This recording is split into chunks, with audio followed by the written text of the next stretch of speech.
Hello everyone, দা বং maths YouTube চ্যানেলে তোমাদের সকলকে স্বাগত জানাই। আজকে আমরা ক্লাস 10-এর একটা বিষয় নিয়ে আলোচনা করব, যেটা হচ্ছে রাশি বিজ্ঞান। ঠিক আছে, তো তোমরা ক্লাস 9-এ একটুখানি শিখেছিলে রাশি বিজ্ঞান বা এই স্ট্যাটিস্টিক্স। ঠিক আছে, তো ক্লাস 10-এ তোমাদের এই জিনিসটা আরও একটু ভালোভাবে আছে, বা সত্যি কথা বলতে গেলে এই জিনিসটা ম্যাথামেটিক্সের মধ্যে বা ক্লাস 10-এর অঙ্কের মধ্যে একেবারেই নতুন জিনিস। তো দেখো রাশিবিজ্ঞান আমরা কিভাবে খুব সহজে পড়তে পারি এবং শিখতে পারি, এবং তোমাদের মাধ্যমিকে এই রাশিবিজ্ঞান থেকে প্রায় 12 মার্কস মতো থাকে।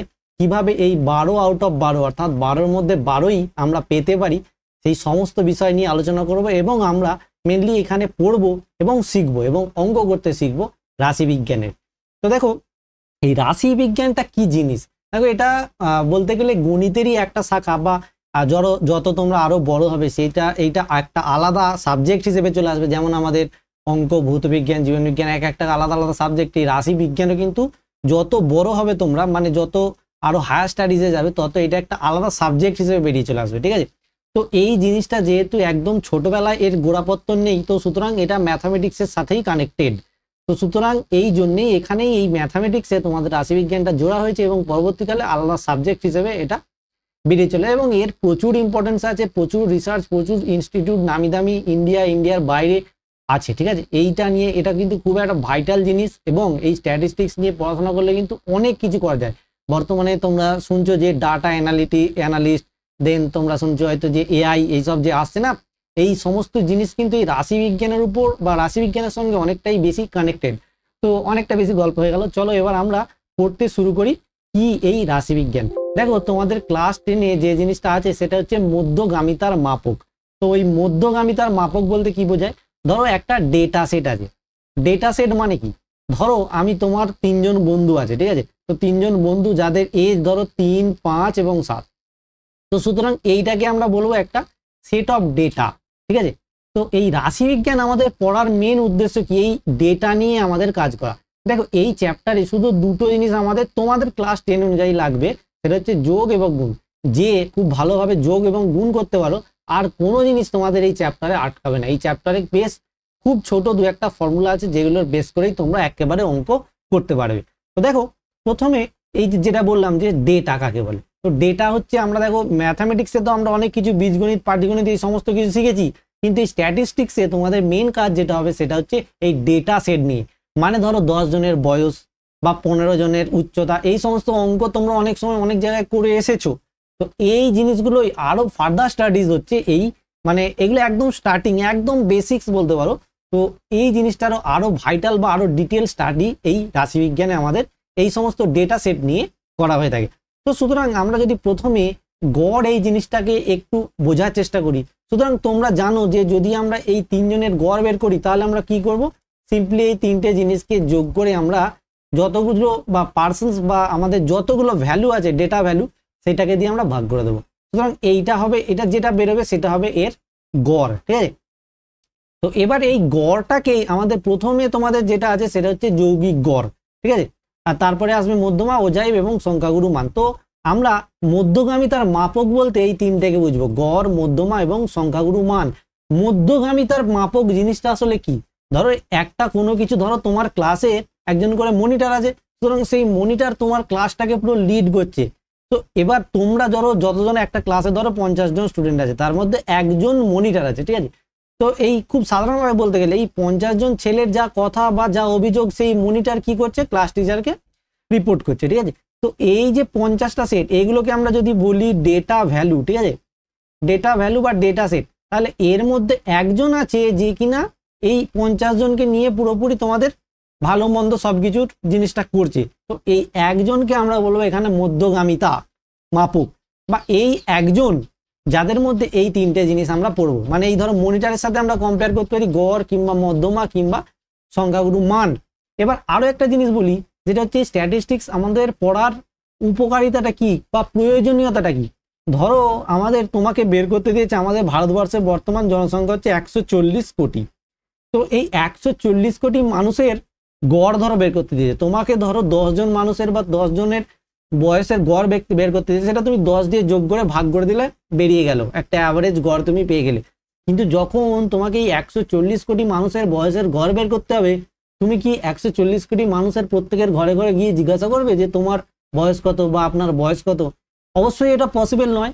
সুতরাং এই যে 140 কোটি মানুষের গড় আমরা কিভাবে, বয়সের গড় আমরা কিভাবে বার করব, তার বিভিন্ন যে প্রসিডিওর আছে, এখানে মেনলি 3টে প্রসিডিওর তোমাদের শেখানো হবে। এই 3টে প্রসিডিওরকে আমরা বলবো গড় নির্ণয়ের পদ্ধতি, বা এখানে বলবো যৌগিক গড়। যৌগিক গড় কথাটা কোথা থেকে এসছে? কমপ্লেক্স, বা এখানে আমরা বলি অ্যারিথমেটিক মিন, এই শব্দটা ব্যবহার করি যে অ্যারিথমেটিক হচ্ছে তোমার মিন, ঠিক আছে? অ্যারিথমেটিক মিন এই জিনিসটা আমরা ব্যবহার করি, এবং এই যে অ্যারিথমেটিক মিন এটাকে আমাদের এক্স বার দিয়ে রিপ্রেজেন্ট করা হয়, ঠিক আছে? তো সুতরাং এক্স বার বের করার জন্য আমাদের মেনলি 3টে পদ্ধতি আছে। তো 1 নম্বর পদ্ধতি হচ্ছে তোমাদের ক্লাস 10-এর যেটা সিলেবাসে আছে একদম সাধারণভাবে, সেটা হচ্ছে প্রত্যক্ষ পদ্ধতি, ঠিক আছে? প্রত্যক্ষ পদ্ধতি। নাম্বার 2 যেটা আছে তোমাদের সেটা হচ্ছে কল্পিত গড় পদ্ধতি। আমার হাতে লেখাটা খারাপ হচ্ছে, তার জন্য খুবই দুঃখিত, কারণ আমি বাংলা অনেকদিন লিখি না, ঠিক আছে? কল্পিত গড় পদ্ধতি। এবং 3 নম্বর তোমাদের যেটা হচ্ছে সেটা হচ্ছে তোমাদের ক্রম বিচ্যুতি পদ্ধতি, ঠিক আছে? হাতে লেখা খারাপের জন্য খুবই দুঃখিত। আর এই কল্পিত গড় পদ্ধতিকে আবার বলা হয় বিচ্যুতি পদ্ধতি, বা এটাকে আর একটা নাম আছে সেটা হচ্ছে সংক্ষিপ্ত পদ্ধতি, ঠিক আছে? আর এই ক্লাসটা দেখে কিন্তু তোমরা এই রাশিবিজ্ঞানের একদম A to Z খুঁটিনাটি শিখতে পারবে আশা করছি, এবং তোমরা খুব সুন্দরভাবে 12 নাম্বার ও 12 নাম্বার তোমাদের টেস্ট এবং মাধ্যমিকে পেতে পারো। সুতরাং ক্লাসটা খুবই মনোযোগ সহকারে দেখো, আর যদি ভালো লাগে তাহলে একটা লাইক করে দিও, ঠিক আছে? আর যারা নতুন আছো তারা অবশ্যই সাবস্ক্রাইব করে দিও এই ধরনের ভিডিও আরো পেতে বা আরো ভালো করে অঙ্কটাকে শিখতে, ঠিক আছে? তো দেখো তোমাদের এই 3টে পদ্ধতির মধ্যে আমরা প্রথম পদ্ধতি একটু জেনে নিই, সেটা হচ্ছে প্রত্যক্ষ পদ্ধতি, ঠিক আছে? তো প্রত্যক্ষ পদ্ধতি শেখার আগে আরো কয়েকটা জিনিস তোমাদের বলতে হবে, সেটা হচ্ছে কয়েকটা জিনিসের সাথে তোমাদের পরিচয় করাতে হবে। সেটা হচ্ছে 1 নম্বর হচ্ছে পরিসংখ্যা, ঠিক আছে? পরিসংখ্যার ইংরাজি টার্ম হচ্ছে ফ্রিকোয়েন্সি, ঠিক আছে? ফ্রিকোয়েন্সি এটাকে সাধারণত ছোট হাতের এফ দিয়ে রিপ্রেজেন্ট করা হয়, ঠিক আছে? আচ্ছা, 2 নম্বর হচ্ছে তোমরা চলরাশি তো সবাই জানো, এক্স দিয়ে রিপ্রেজেন্ট করা হবে। আচ্ছা, এখানে একটা চিহ্ন আমাদের ইন্ট্রোডিউস হবে যেটাকে বলা হবে সিগমা। দেখো এমটাকে যদি আমরা 90 ডিগ্রি উল্টো দিকে ঘড়ির কাঁটা দিয়ে ঘুরিয়ে দিই, যেটা হবে বড় হাতের এমটাকে, সেটা হচ্ছে এই ক্যাপিটাল, এটাকে বলা হয় সিগমা, ঠিক আছে? এই সিগমাটার সম্পর্কে একটুখানি বলে দিই। তো সিগমাটা হচ্ছে অ্যাকচুয়ালি তোমাদের যোগ বোঝায়। ধরো আমি যোগ করছি 1 + 2 + 3 প্লাস আপ টু 10 পর্যন্ত যোগ করবো, ঠিক আছে?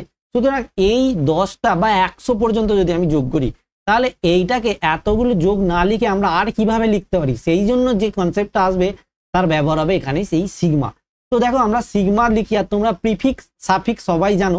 ধরো আমি x1 লিখলাম, তার মানে x একটা, x2 মানে x2 একটা ভ্যারিয়েবল, x3 একটা ভ্যারিয়েবল, এরকম করে তোমরা চলরাশি। তো এইগুলো আমরা সবসময় জানো তোমরা যে সাফিক্সে লিখি। সুতরাং আমরা এখানে যদি বেশিরভাগ আমরা সাফিক্সে সামেশানে কে, আর, ছোট হাতের আই, এই সমস্ত জিনিসগুলো ব্যবহার করব। তো দেখো আমি যদি লিখি সামেশান আই, এটাকে আমরা বড় হাতের সামেশানও বলি, অত সিগমা বলি না, সামেশান বেশি উচ্চারণ করি, ঠিক আছে? তো সামেশান আই = 1 to 2, ঠিক আছে? যদি আমি লিখি এখানে আই লিখলাম, ঠিক আছে? তার মানে কি আয়ের জায়গায় এখানে প্রথমে বসাবো 1, তারপরে দেবো যোগ, তারপর আয়ের জায়গায় বসাবো 2, আর এখানে যেহেতু 2 আছে এই পর্যন্ত গিয়েই এটা আমার থেমে যাবে। আশা করি বুঝতে পেরেছো। দেখো এবার যদি আমি বলি সামেশান কে = ধরো বললাম আমি 1 থেকে 5, এখানে বললাম ধরো 2k, তার মানে 2 তো আমার কনস্ট্যান্ট, 2 এর উপর এই সামেশানের কোনো ইয়ে নেই, আমি লিখতেও পারি। দেখো 2k, তার মানে কে শুরু হচ্ছে কোথা থেকে, 1 থেকে, শেষ হচ্ছে গিয়ে 5-এ, তার মানে 2 × 1 প্লাস, এই সাম মানে হচ্ছে প্লাস, 2 × আয়ের জায়গায় বসবে 2 প্লাস 2 × আয়ের জায়গায় বসবে 3, যতক্ষণ না এই 5 পর্যন্ত যাব ততক্ষণ কিন্তু এই যোগটা আমার চলতে থাকবে। 2 × 3 প্লাস 2 × 4 প্লাস 2 × 5, তো এই পর্যন্ত গিয়ে এই জিনিসটা আমার থেমে যাবে, ঠিক আছে? তো এই হচ্ছে সামেশান। আশা করি তোমরা এই সামেশান কি জিনিস সেটা বুঝতে পেরেছো। তো সুতরাং এইবারে আরেকটা জিনিস দেখো, ধরো আমি তোমার স্কুলের টোটাল ধরো 500 জন ছেলে মেয়ে আছে, আমি বললাম তোমাকে যে তুমি এই 500 জন ছেলে মেয়ের গড় বয়স বের করো। তো তুমি কিভাবে করবে? তুমি ধরো প্রত্যেককে 500 জনকে গিয়ে জিজ্ঞাসা করাও একটা মুশকিলের ব্যাপার, যে তোমার বয়স কত বা তোর বয়স কত। তুমি ধরো ক্লাস 10-এ আছে, তোমাকে বের করতে দিয়েছে ক্লাস 5 থেকে ক্লাস 10 পর্যন্ত যতজন তোমার স্কুলের স্টুডেন্ট আছে সবাই অ্যাভারেজ এজ তুমি ফাইন্ড করো। সুতরাং তুমি এত মানে প্রত্যেককে গিয়ে তো জিজ্ঞাসা করা তোমার পক্ষে সম্ভব নয়। তার জন্য তোমরা ক্লাস 9-এ যেটা শিখেছিলে সেটা হচ্ছে ট্যালি মার্ক। এবার ট্যালি মার্ক তোমরা জাস্ট রিপ্রেজেন্ট করা শিখেছিলে ডেটাটাকে। মানে ধরো 10 বছরের 15 জন আছে, তাহলে তোমরা কি লিখতে 1 2 3 4 5 এইভাবে 5কে তোমরা রিপ্রেজেন্ট করতে। তো এইখানে আমরা এই যদি বলে যে তোমাকে 500 জন ছাত্রের গড় বয়স বের করো, তাহলে তুমি করবেটা কি? This is the very important question, ঠিক আছে? তো এইবারে ধরো তুমি একটা জিনিস করতে পারো, সেটা হচ্ছে যে তুমি এইখানে ধরো জাস্ট এ মিনিট,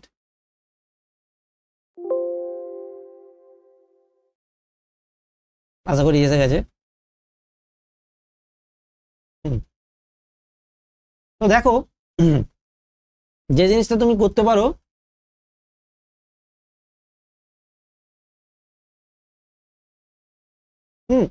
তো এইবারে তুমি ধরো একটা ডেটা সেট করলে যে 0 থেকে সাপোজ একটুখানি 0 থেকে 10 বছর পর্যন্ত কতজন আছে, বা তারপরে আরো তুমি যদি ছোট করতে যাও সেটাকে,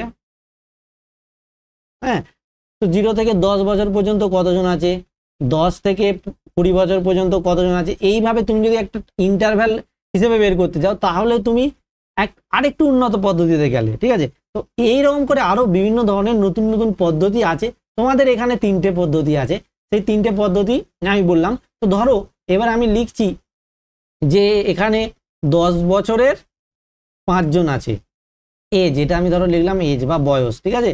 আর এটা নিলাম নাম্বার বা কতজন আছে ছাত্র সংখ্যা, ঠিক আছে? তো 10 বছর এজের 5 জন আছে, 15 বছর এজের 6 জন আছে, 16 বছর এজের 7 জন আছে। সুতরাং এই যে জিনিসটা তুমি এর গড়টা কিভাবে বের করবে, বা ওয়েটেড, তোমাকে এখানে একটা কথা তোমাদের বলা হয় যে ওয়েটেড মিন বা ওয়েটেড গড়, ঠিক আছে? তো এইটা কি করে বের করবে? ধরো তোমাকে তাহলে কি করতে হবে, টোটাল নাম্বার অফ স্টুডেন্ট এখানে লিখতে হবে 5 + 6 + 7, আর এখানে তোমাকে উপরে লিখতে হবে টোটাল এজটা, তাই তো? তাহলে তুমি টোটাল এজটা কি করে ক্যালকুলেট করবে? তাহলে 10 ইন্টু তুমি করবে 5 প্লাস 15 ইন্টু 6 প্লাস 16 ইন্টু 7, এই জিনিসটা তোমরা বের করো, ঠিক আছে? তো এই যে ওয়েটেড বা প্রত্যক্ষ গড় পদ্ধতি, এইটা কি, ধরো এইটা এজটাকে আমরা দিচ্ছি xi, আর তোমার এই এই যে নাম্বার অফ স্টুডেন্ট এটাকে আমরা লিখছি fi। I can? কারণ x1 এর ভ্যালু 10, x2 এর ভ্যালু 15, x3 এর ভ্যালু 16। সুতরাং এইটাকে আমরা ফর্মুলাতে কিভাবে লিখতে পারি, x1 f1 প্লাস x2, আর এটাকে similarly f1 f2 f3, x2 f2 plus x3 f3 by আমরা লিখতে পারি কি f1 plus f2 plus f3, ঠিক আছে? এই জিনিসটা লিখতে পারি। তাহলে দেখো এবার আমরা এই যে সামটা লিখি, দেখো এটা 1 1 2 2 3 3, তাহলে এটাকে আমরা সামেশন আকারে কিভাবে লিখবো, সামেশন i ইকুয়াল টু 1 থেকে 3 xi and fi by summation fi টাকে কিভাবে লিখতে পারি, i equal to 1 2 3 and fi।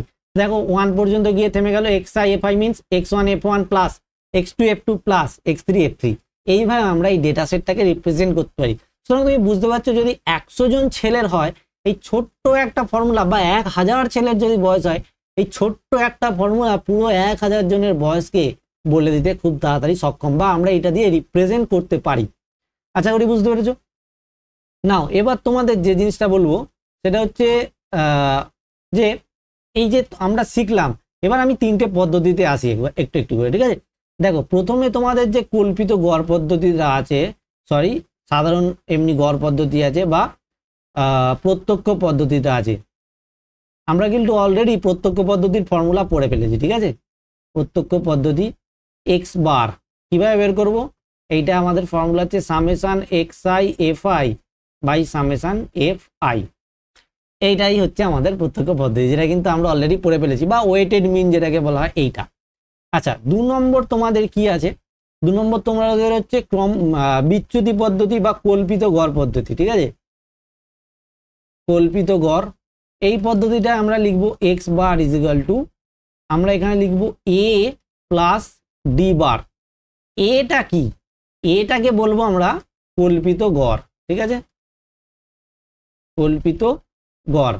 R D বারের একটা ফর্মুলা আছে, সেটা হচ্ছে কি, দেখো আমরা এক্স বার ইকুয়ালটা লিখছি যেহেতু x i f i by summation f i, সুতরাং ডিআই কে আমরা ডি বারকে কি লিখতে পারবো, summation d i f i by summation f i. এখানে সব কিন্তু এই এফ আই ফ্রিকোয়েন্সি, ঠিক আছে। আচ্ছা, এবার ডিআইটা কি এটা তোমাকে বের করতে হবে। ডিআইটা কি, ডিআই হচ্ছে, এখানে আমি জাস্ট নোটেশনগুলো লিখছি, অঙ্ক যখন করাবো আরো ভালোভাবে বুঝতে পারবে। এক্স আই মাইনাস এ হচ্ছে তোমার কল্পিত গড়, এটাকে আমাদের ধরতে হবে অঙ্ক করতে গেলে। কিভাবে করবো, সব কিছু খুব তাড়াতাড়ি ভাবে বা খুব ভালোভাবে শিখে যাবে তোমরা, ঠিক আছে। আর একটা পদ্ধতি হচ্ছে তোমাদের, সেটা হচ্ছে ক্রমবিচ্যুতি পদ্ধতি, ঠিক আছে, ক্রমবিচ্যুতি পদ্ধতি। এটাকে আমরা লিখি x bar equal to u a plus u bar, just a minute, এটাকে আমরা লিখি হচ্ছে এ প্লাস ইউ বার। আচ্ছা, ইউ বারটা কি, ইউ বারটাকে সিমিলারলি তোমরা লিখতে পারো summation u i f i by summation f i. আচ্ছা, আর এটা তো এই কল্পিত গড় একই জিনিস থাকবে। আর হচ্ছে ইউ বার ইন্টু এইচ, এটা এইচটাকে বলা হয় আমাদের ইন্টারভ্যালের লেন্থ বা ক্লাস ইন্টারভ্যাল, বা আমরা ক্লাস ইন্টারভ্যাল বলতে কি বুঝি, ধরো আমি যে তোমাদের আগে বললাম যে ধরো 0 থেকে 5 বছর বয়স পর্যন্ত 20 জন আছে, 5 থেকে 10 বছর বয়স পর্যন্ত 19 জন আছে। এই যে 0 to 5 এটাকে আমাদের বলা হয় শ্রেণী সীমানা। আর এই যে সীমানার লেন্থটা 0 থেকে 5 মানে 5 ঘর করে আমি সীমানা নিয়েছি, বা 5 থেকে 10 এটা 5 ঘর নিয়েছি, এইটা হচ্ছে আমাদের এই এইচ এর মানটা, ঠিক আছে। তো এবার অঙ্কে গেলে তোমরা আরো ভালোভাবে জিনিসটা বুঝতে পারবে। সুতরাং দেখো, আমি তোমাদের বই থেকেই একটা অঙ্ক নিচ্ছি, বইটা যেহেতু হাতের কাছে আছে।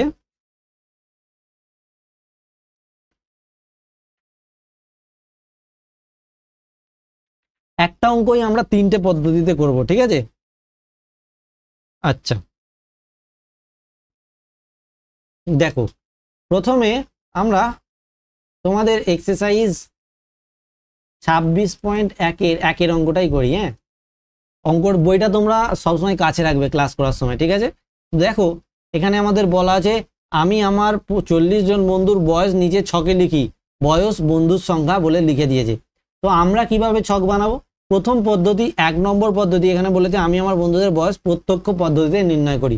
সুতরাং আমরা প্রত্যক্ষ পদ্ধতিতে কিভাবে করব, দেখো প্রথমে আমরা লিখছি বয়স, ঠিক আছে, বা এখানে আমরা লিখব বছর, ব্র্যাকেটে দেওয়াই আছে, এইটাকে আমরা বলবো এক্স আই, ঠিক আছে। তারপরে আমরা লিখব বন্ধুর সংখ্যা, বন্ধুর সংখ্যা, এটাকে আমরা বলবো এফ, এটাই হচ্ছে আমাদের ফ্রিকোয়েন্সি, ঠিক আছে, এফ আই। আর আরেকটা কলাম আমাকে বের করতে হবে, সেটা হচ্ছে এক্স আই এফ আই, প্রত্যক্ষ পদ্ধতির জন্য কিন্তু, ঠিক আছে। দেখো প্রথমে আমরা এখানে বলেছে যে 15 জন বন্ধুর সংখ্যা, তারপরে হচ্ছে তোমার 16, 17, 18, 19, 20। দেখো 15 জন বন্ধুর সংখ্যা কত, 4, 16 জন বন্ধুর সংখ্যা 7, 17 জন বন্ধুর সংখ্যা 10, 18 জন বন্ধুর সংখ্যা 10, আর 19 জন বন্ধুর সংখ্যা 5, আর 20 জন বন্ধুর সংখ্যা 4। এই হয়ে গেল আমাদের ছকের কাজ শেষ। এবার এক্স আই এফ আই মানে কি, x I into F I মানে করসপন্ডিং x1 ইন্টু f1টা গুণ, ঠিক আছে। তো 15 ইন্টু 4 আমরা গুণ করব, এখানে লিখবো 4 15 কত হয় 60, তারপরে 7 16 কত হয় 100, চলো 112, ঠিক আছে, এখানে লিখলাম। 17 10 170, এখানে লিখলাম।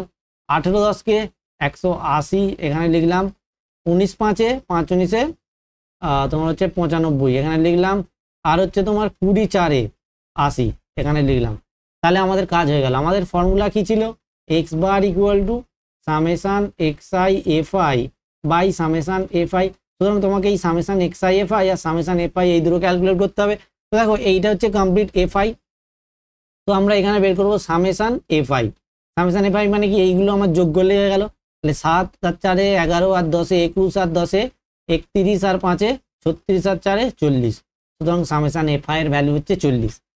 এক্স আই এফ আইটা এখান থেকে আমাদের যোগ করতে হবে, summation x i f I, এটার মান কত হবে দেখো, 5 আর 2 7, 5 আর 2 7, আচ্ছা 8 আর 8 16, আর 9 25, আর 7 32, 33 আর 6 39, 39-এ 9, হাতে রইল 3, আর 3 আর 3-এ 6, সুতরাং এইটা আমাদের বেরিয়ে গেল। দেয়ারফোর আমার এক্স বার ইকুয়াল টু কি হচ্ছে, x bar equal to summation xi fi by summation fi। ঠিক আছে, এবার মানটা বসিয়ে দাও, 697/40, ঠিক আছে। 697/40 এবার যদি তুমি ভাগ করো, তাহলে ভাগ করলে কত আনসার হয় দেখো। দাঁড়াও আমি একবার অ্যান্সারটা দেখে নিই ঠিক করছি কিনা। হ্যাঁ, 26.1-এর আমরা এটা করছি 1-এরটা, 26.1-এর আমরা করছি 1-এরটা, তাই তো? ঠিক আছে, দেখো তাহলে আমরা যদি ভাগ করি 697-কে 40 দিয়ে, তাহলে 40-একে 40 আর 9, 4 কত দিতে 6, 2 দিয়ে 6 7, আর এখানে যদি আমরা খাওয়াই তাহলে কত হবে দেখো, 4 7-এ 28, 280। আচ্ছা 7 1 17, দশমিক খাওয়ালাম, 0 লাগালাম, 4 4-এ 16, 160, 10, তারপরে দেখো একটা 0 আছে, দশমিক খাওয়ালাম, 40 দুগুণে 80। তাহলে আমাদের প্রায় হয়ে গেল এই জিনিসটা 17.42। আর তারপর আরো একটা যদি দশমিক আছে আমরা লাগাই, তাহলে কত হচ্ছে দেখো 20, এখানে তোমরা পাচ্ছ, আর একটা দশমিক তো আছে 200, তাহলে মিলে গেল 5। তাহলে তোমাদের অ্যান্সার কত আসছে, অ্যান্সার হচ্ছে তোমাদের প্রায় 17.43। এটা তাহলে আমাদের হচ্ছে বছর, এটা লিখে দিলাম প্রায় আর বছর। তাহলে তুমি এবার উত্তর লিখে দাও, অতএব যে আমার বন্ধুদের গড় বয়স, আমার বন্ধুদের গড় বয়স লিখে দিচ্ছিলাম, তাহলে 17.43 বছর। এই হচ্ছে আমাদের প্রথম অঙ্ক। ঠিক আছে, আমি ফার্স্ট ক্লাসটা এখানেই শেষ করব। আর তোমাদের কেমন লাগলো জানিও, তোমাদের কি প্রত্যেকটা অঙ্ক ধরে ধরে যদি করিয়ে দিতে হয় তাহলেও জানিও, আর কেমন লাগলো অবশ্যই জানিও। এই ধরনের ক্লাস যদি তোমরা পেতে চাও তাহলে অবশ্যই কমেন্ট করে বলো। এটা ফার্স্ট ক্লাস দিলাম, কিছুজন অন্তত দেখবে। হ্যাঁ, চলো বাই, পরের ভিডিওতে আবার দেখা হচ্ছে।